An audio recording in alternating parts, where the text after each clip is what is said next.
човекот се повеќе станува свесен за границите на растот.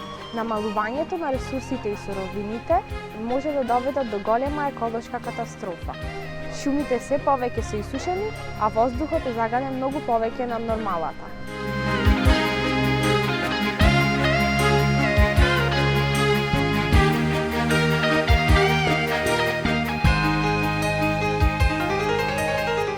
Во поново време, по сите земји во развој, реките и езерата се енормно загадени со отровни материи од индустријата.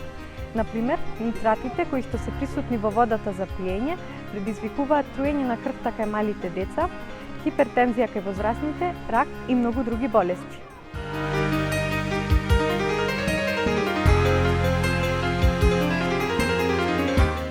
Се повеќе преовладува мислењето дека мокто на човекот е да ја уништува средината каде што животот е единствено можен.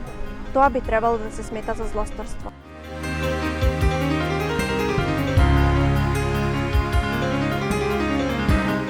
На денешнава работилница низ интерактивни игри работиме за подигање на свеста за еколошките прашања и Охридското езеро и поттикнување на диалогот и меѓусебното размирање меѓу младите со различни социоекономски позадини.